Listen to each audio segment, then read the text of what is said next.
잠자리에 누운 지 한두 시간쯤 지났을까요? 집안은 고요하고 벽시계 초침 소리만 또각또각 들립니다. 막 잠이 들려는 순간 아랫배가 묘하게 뻐근해집니다. 설마 하는 생각과 동시에 결국 눈을 뜨게 됩니다. 이불을 천천히 걷어내고 차가운 바닥을 맨발로 딛는 순간 몸이 움찔합니다. 화장실 불을 켜면 눈이 다시 번쩍 떠지고 소변을 보고 다시 누워도 잠은 이미 달아나 버린 뒤입니다. 그리고 이 일은 한밤중에 한 번으로 끝나지 않습니다. 두 번, 세 번, 어떤 분들은 네 번까지도 깨십니다. 아침이 되면 몸은 무겁고 머리는 멍하고 잠을 잔 것 같지가 않다는 말이 절로 나옵니다. 그런데 더 무서운 건 이런 분들 대부분이 이렇게 생각하신다는 겁니다. 나이 들면 다 그런 거지. 전립선 때문이겠지. 참는 수밖에 없지. 하지만 여기서 분명히 말씀드리겠습니다. 이건 단순한 노화 현상이 아닙니다. 실제로 병원 통계를 보면 60대 이상에서 야간뇨가 있는 분들의 70% 이상은 생활 패턴 문제와 잘못된 저녁 습관이 겹쳐 있습니다. 즉, 몸이 망가져서가 아니라 모르고 계속 반복해온 행동 때문이라는 뜻입니다. 더 놀라운 사실은 이 문제를 겪던 분들 중 상당수가 약을 바꾸지 않고 검사도 하지 않고 단 하루 만에 밤에 깨는 횟수가 줄었다는 점입니다. 오늘 영상에서 그 이야기를 천천히 하나씩 풀어드리겠습니다. 먼저 꼭 짚고 가야 할 질문이 있습니다. 왜 낮에는 괜찮은데 밤에만 그렇게 자주 마렵게 될까? 여기에는 세 가지 핵심 원인이 숨어 있습니다. 첫째, 밤이 되면 소변이 더 만들어지는 몸 상태가 되어버린 경우. 둘째, 방광이 문제가 아니라 낮 동안 처리하지 못한 체내 물이 밤에 몰려 나오는 경우. 셋째, 전립선도 방광도 아닌 뇌와 호르몬의 리듬이 깨진 상태. 이 중에서 단 하나만 해당돼도 밤잠은 계속 깨질 수밖에 없습니다. 그런데 문제는 대부분의 분들이 이걸 전혀 다른 방향으로 해결하려 한다는 겁니다. 물을 극단적으로 안 마시고 저녁을 거의 굶다시피 하고 참다가 방광을 더 예민하게 만들고 결국 수면제나 전립선 약에 의존하게 됩니다. 하지만 이렇게 하면 오히려 야간뇨는 더 심해집니다. 몸은 더 긴장하고 방광은 더 빨리 신호를 보내고 한 번 깨면 다시 잠들기도 어려워집니다. 오늘 영상은 몇 달 관리하세요 같은 이야기가 아닙니다. 오늘 저녁부터 딱 하루 이 순서만 바꿔도 몸이 어떻게 반응하는지 직접 느끼실 수 있는 방법을 말씀드리겠습니다. 왜 저녁 물을 줄여도 소변은 줄지 않는지, 왜 어떤 분들은 낮에만 조금 바꿨는데 밤에 안 깨는지, 실제로 60대, 70대 분들이 가장 먼저 바꿔야 했던 행동은 무엇이었는지, 이 모든 걸 실제 사례와 연구 결과를 바탕으로 차분하게 설명드릴 겁니다. 그리고 중요한 건 하나입니다. 오늘 영상 끝까지 보시면 아, 내가 그래서 밤마다 깨던 거구나 라는 깨달음이 분명히 올 겁니다. 지금까지 나만 그런가? 이 나이에 어쩔 수 없나? 혼자 고민하셨다면 오늘 영상은 반드시 도움이 될 겁니다. 잠은 체력의 시작이고 기억력의 바탕이며 노년 건강의 마지막 방어선입니다. 밤에 자주 깨는 습관을 방치하면 혈압, 혈당, 치매 위험까지 함께 올라간다는 사실 많은 분들이 모르고 계십니다.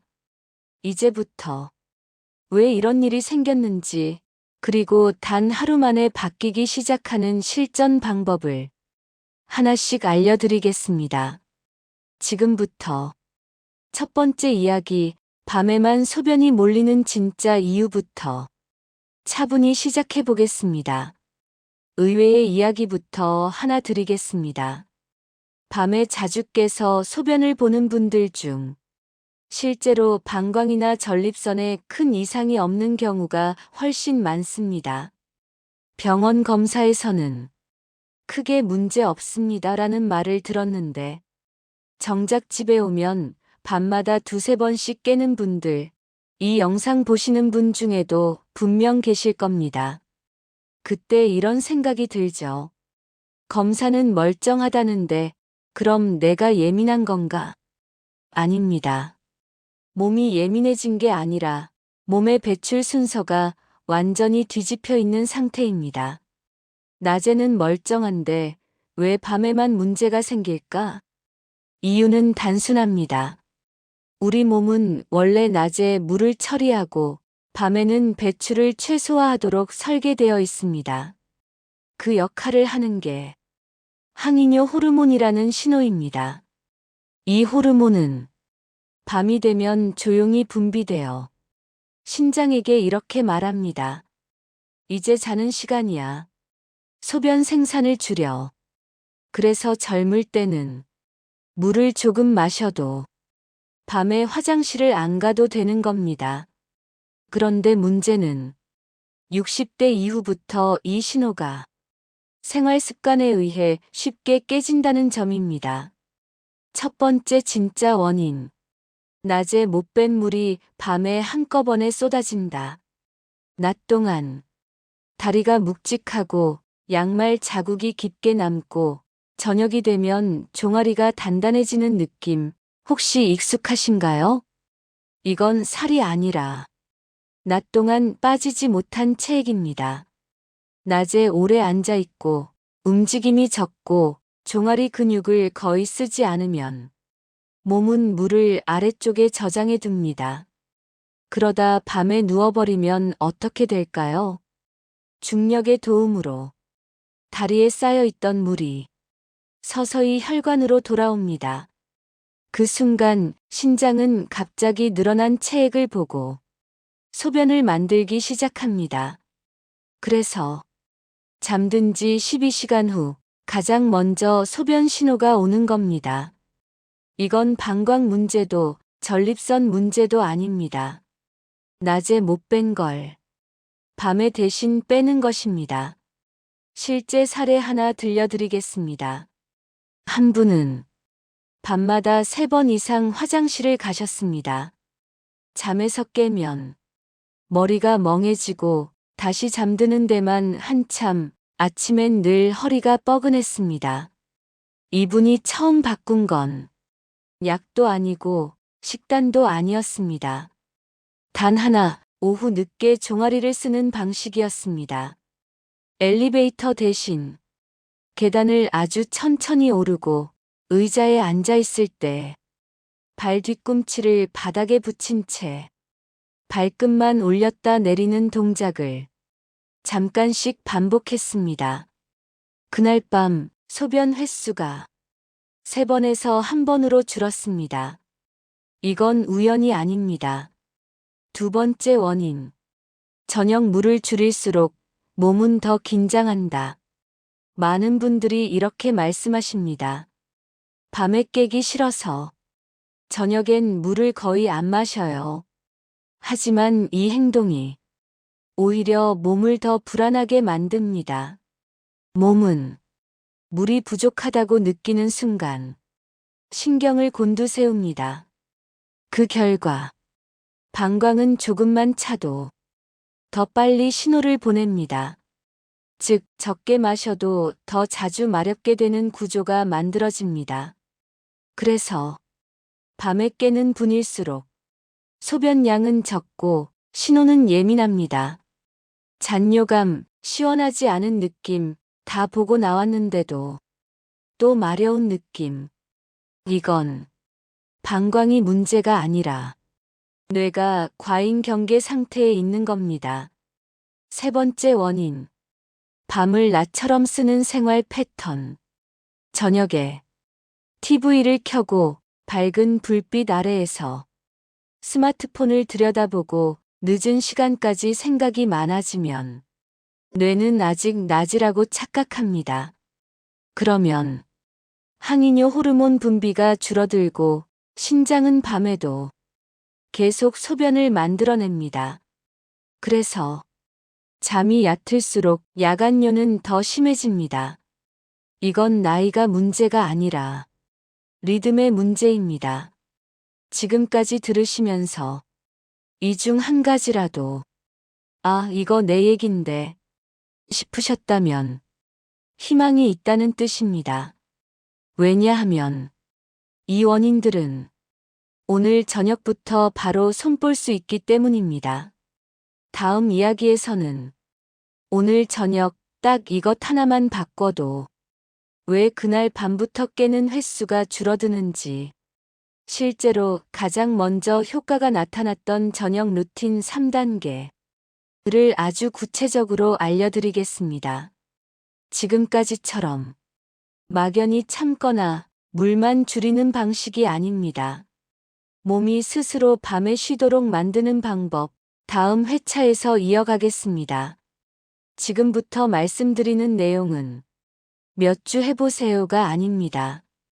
오늘 저녁 단 한 번만 바꿔도 그날 밤 몸의 반응이 달라지는 루틴입니다. 중요한 건 얼마나 열심히 하느냐가 아니라 순서입니다. 많은 분들이 좋은 행동을 하면서도 순서를 거꾸로 하고 있어서 효과를 못 봤던 겁니다.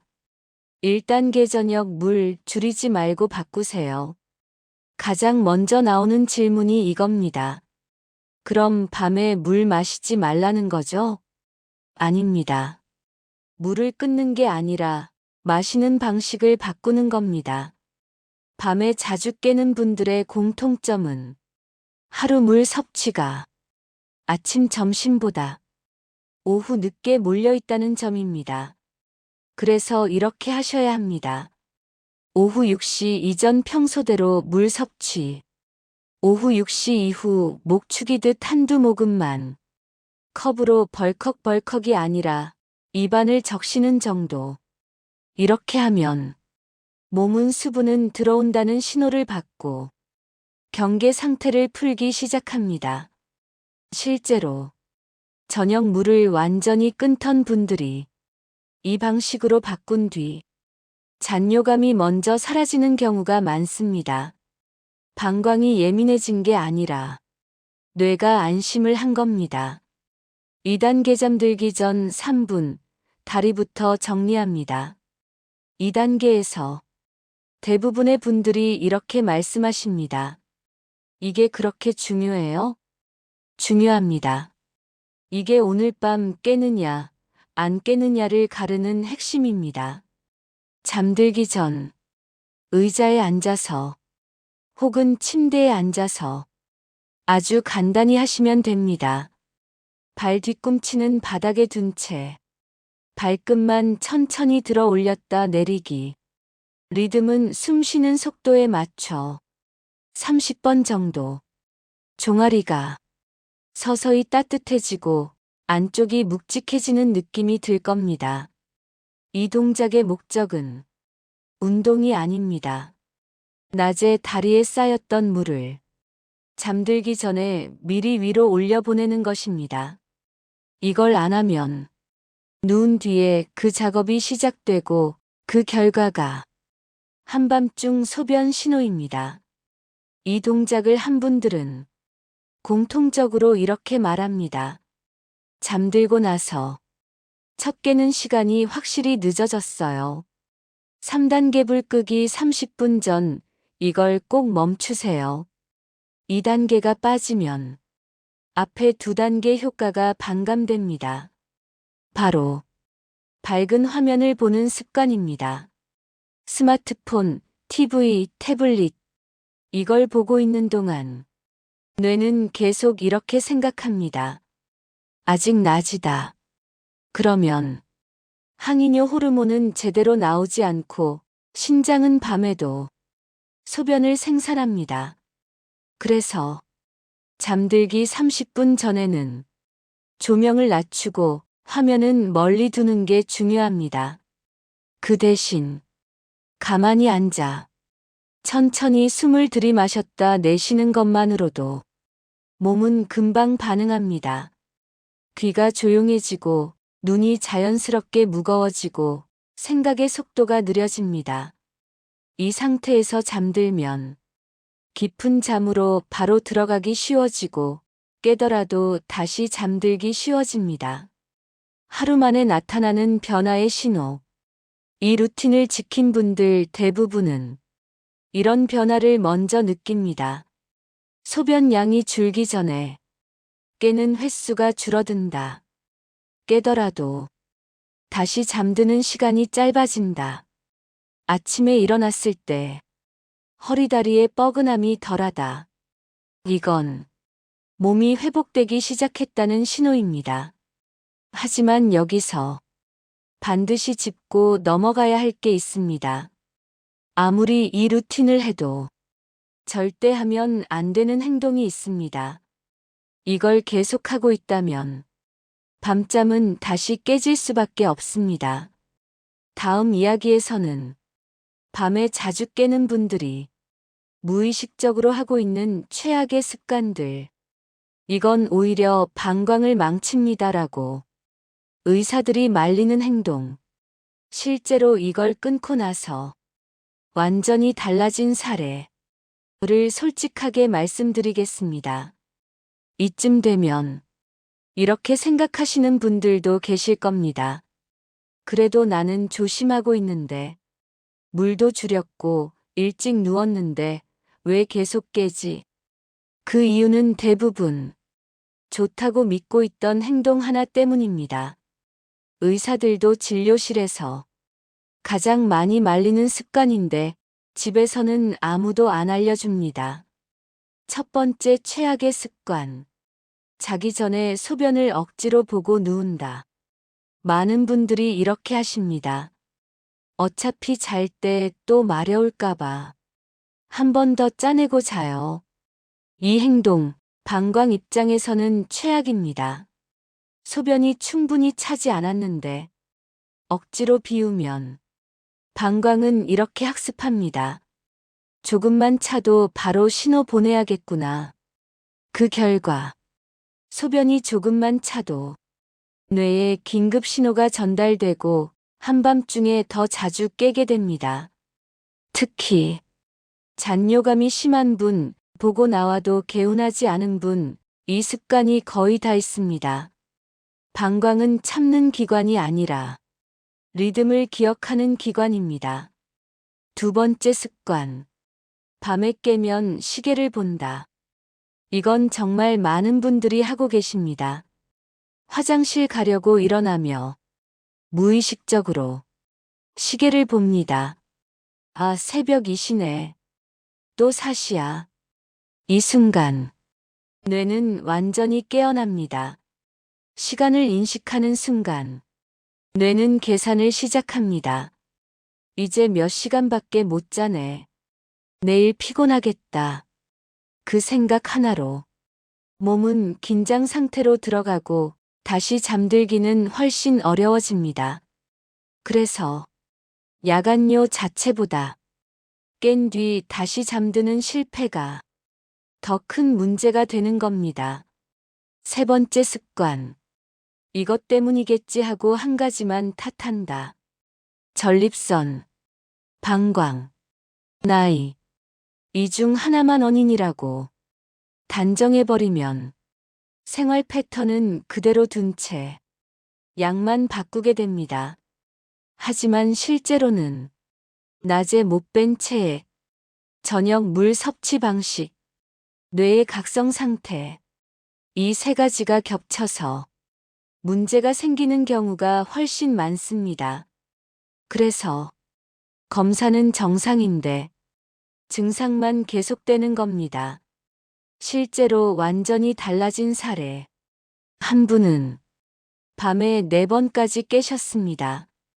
그래서 밤잠이 두려워 저녁이 되면 괜히 긴장했고 그 긴장이 또 소변 신호를 불렀습니다. 이분이 바꾼 건 아주 사소한 세 가지였습니다. 자기 전 억지 소변 중단, 밤에 깨도 시계 안 보기, 잠들기 전 다리 정리 3분. 그 결과 첫 주에 2번, 그 다음 주엔 1번, 그리고 어느 날은 아침까지 한 번도 안 깨고 주무셨습니다. 이분이 가장 놀란 건 참아서 된 게 아니라 몸이 알아서 조용해졌다는 느낌이었습니다. 연구에서도 확인된 사실. 수면의학 연구에 따르면 야간요 환자에서 생활 리듬 교정만으로도 소변 횟수가 줄어드는 비율이 50% 이상입니다. 약은 도와줄 수는 있지만 리듬을 대신 만들어주진 못합니다. 밤에 깨지 않는 몸은 약으로 만드는 게 아니라 패턴으로 만들어집니다. 이제 다시 생각해 보세요. 밤마다 깨는 게 정말 나이 때문이었을까요? 아니면 아무도 알려주지 않았던 순서와 습관의 문제였을까요? 오늘 영상에서 말씀드린 건 대단한 비법이 아닙니다. 물을 끊지 말고 바꾸는 것, 다리를 먼저 정리하고 눕는 것, 뇌를 낮이 아닌 밤으로 보내는 것. 이 세 가지만으로도 몸은 충분히 달라질 수 있습니다. 잠은 단순히 쉬는 시간이 아닙니다. 밤에 제대로 자야 혈압이 안정되고 혈당이 내려가고 기억력이 유지되고 하루의 기운이 회복됩니다. 오늘 밤 이불을 덮고 누우실 때 한 번만 떠올려 보세요. 오늘은 몸이 밤을 알아보게 해줬는지 그 작은 차이가 내일 아침에 몸을 바꿉니다. 지금 이 영상을 조용히 끝까지 들으신 분이라면 이미 변화를 시작하신 겁니다. 오늘 밤이 그 출발점이 되길 바랍니다.